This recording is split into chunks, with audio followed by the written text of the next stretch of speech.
ABC 10 News at 5 starts right now. An eyewitness providing new details about the moments leading up to the deaths of a mother and toddler who fell from Petco Park's third floor. What she saw and heard before their fatal fall. Plus, thousands of eligible San Diegans encouraged to get their COVID-19 booster shot. The big difference county officials say this could make in our fight against the pandemic. And how much it will cost taxpayers if a sexually violent predator is given the green light to move into a Rancho Bernardo neighborhood. ABC 10 News at 5 starts now. A new eyewitness is coming forward days after a mother and her toddler fell to their deaths from the third floor of Petco Park. Good evening, I'm Lindsay Pena. And I'm Steve Atkinson. That scene unfolded Saturday afternoon before the start of that Padres game. Police are calling their deaths suspicious. Our ABC 10 News reporter Rena Nakano joins us from outside Petco Park, where investigators are relying on eyewitnesses for more information in this case. Rena. Hey, Lindsay and Steve, about an hour ago received a statement from the daughter of a witness who saw the whole thing. She told us that one moment she saw the mother and the son, happy and laughing. The next moment she said she saw them rolling over the railing. A somber feeling outside of Petco Park after two tragic deaths just before the Padres-Braves game on Saturday afternoon. A makeshift memorial leans against a tree for a 40-year-old San Diego woman and her 2-year-old son, who fell from the dining area in the 300 concourse onto the sidewalk of 200 Tony Gwynn Drive. A 72-year-old woman visiting her family in San Diego was at Petco Park and witnessed this tragic incident. Her daughter sent ABC 10 News a statement saying that she was with her son at the tables on the third level before the game and crossed paths with the woman, her son, a man, and their dog. She said the man was standing by the railing, but the woman held her baby and suddenly began jumping on the bench of the table closest to the railing. The witness said the woman seemed happy and laughing, even as she lost her balance and fell off the bench onto the floor.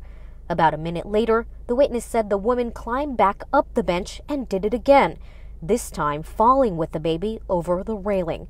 The witness said there were no screams, but she did hear the sound when they hit the ground. And the witness said it was such a tragic event that it was very hard for her to recall it or even have her family write this statement to us. The last thing she remembers is saying to her son, quote, "Oh my gosh, she went over." Live in downtown, I'm Rena Nakano, ABC 10 News. Tragic any way you look at it. Reno, thank you for the update. And you can follow any new developments surrounding this investigation by downloading our free mobile app. Just go to the App Store and search 10 News.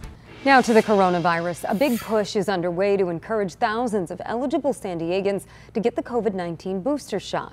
Currently, only those who received the Pfizer vaccine more than 6 months ago and meet certain other criteria can get the third shot. ABC 10 News reporter Rachel Bianco is joining us. And Rachel, San Diego already has one of the highest vaccination rates in the nation. Hi, Lindsay. Roughly 88% of those eligible in the county have gotten their first dose, and nearly 80% are fully vaccinated. County health officials say getting this third dose should be a lot easier, more like a flu shot. San Diego County Supervisor Nathan Fletcher calls it another step in the journey to end the pandemic. Our approach has been steady, strong, and effective, and this new authorization for the booster shot is another step, a continuation of that effort. Right now, the booster is only available to people who received their second dose of the Pfizer vaccine at least 6 months ago. Then eligibility is divided into two groups. The CDC and FDA say the following should get a booster: those 65 and older, people 18 and up living in long-term care facilities, and people over the age of 50 with underlying health conditions such as heart disease, diabetes, and cancer. Also eligible, people 18 to 49 with underlying health conditions, people 18 to 64 and high exposure jobs such as first responders, teachers, grocery store, and food service workers. Should is strongly recommended. Those are individuals that are at greatest risk. The may is based on individuals or their discussion with their doctor risk for the need for the booster shot. Unlike when the vaccines were initially rolled out, health officials say the supply is widely available. There are no plans to open mega sites for boosters. Those eligible should get it from their doctor or one of the more than 250 participating pharmacies. Above all, the county is urging the roughly 12% of the population that is still not fully vaccinated to get their shots. If you're getting the booster at a pharmacy, it's recommended that you make an appointment online. You'll also need your vaccine card. Reporting live along the Embarcadero, Rachel Bianco, ABC 10 News. Today, President Joe Biden received his booster shot of the Pfizer COVID-19 vaccine. It comes just days after the FDA and the head of the CDC approved the third dose for Americans over 65, as well as the immunocompromised and those working in high-risk settings. The president delivered remarks ahead of getting his booster, making a plea to unvaccinated Americans. We know that to beat this pandemic and to save lives, to keep our children safe, our schools open, our economy going, we need to get folks vaccinated. So please, please do the right thing. An estimated 70 million eligible Americans remain unvaccinated. And here are the latest numbers on coronavirus in San Diego County.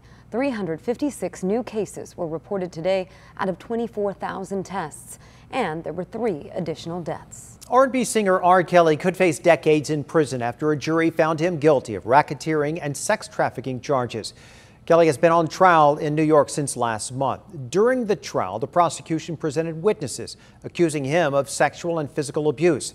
Witnesses for the defense said they never saw Kelly abuse women, but conceded they weren't around for much of the time that Kelly was alone with female guests.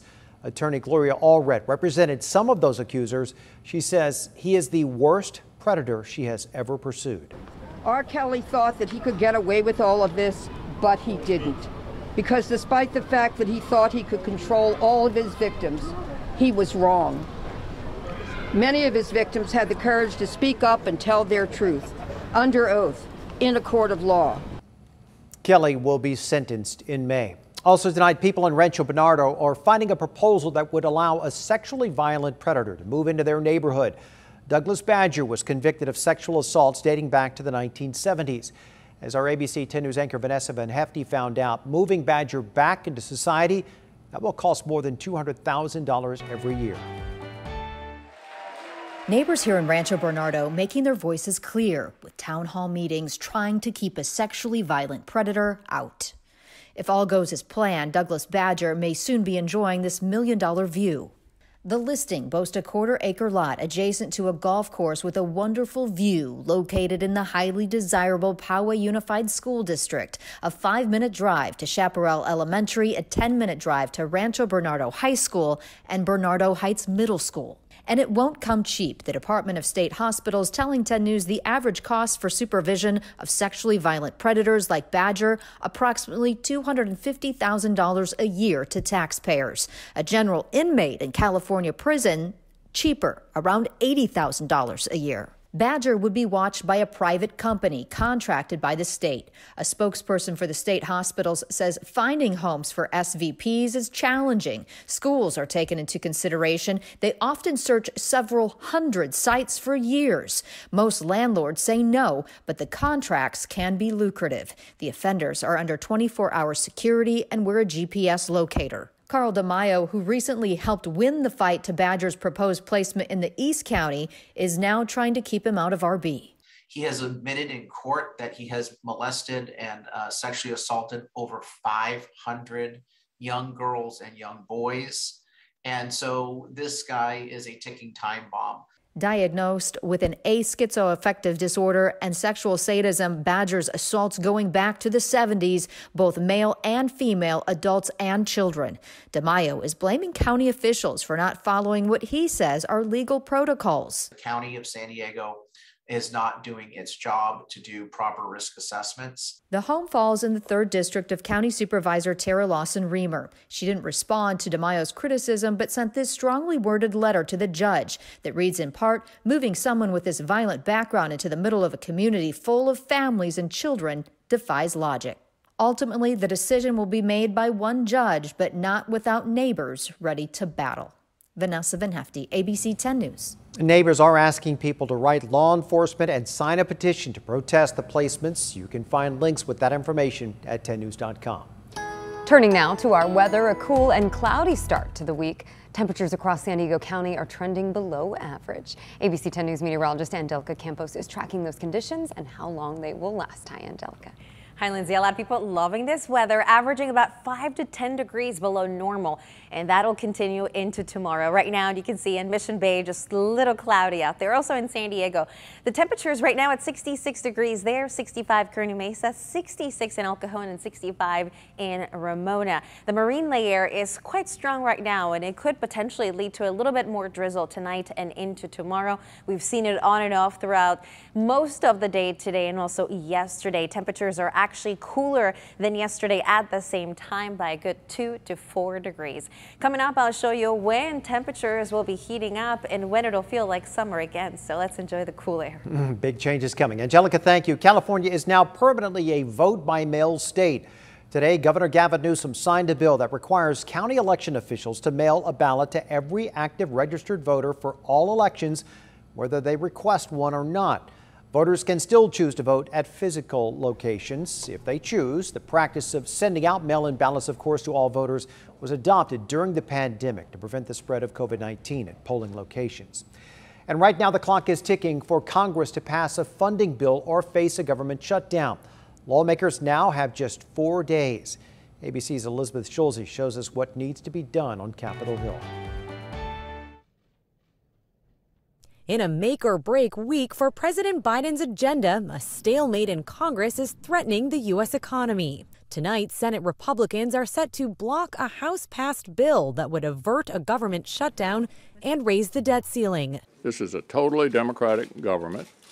They have an obligation to raise the debt ceiling. Democrats say Congress has historically raised the debt limit on a bipartisan basis, adding it's about paying bills the U.S. government already owes, including trillions of dollars in debt accumulated under the Trump administration. Let's hope that the Republicans will find enough of them find some level of responsibility to our country to honor what's in the Constitution. The gridlock over the debt limit could have dire consequences for American workers and businesses, even the global economy. The Treasury doesn't cut checks to everyone that the government owes money to in a timely way.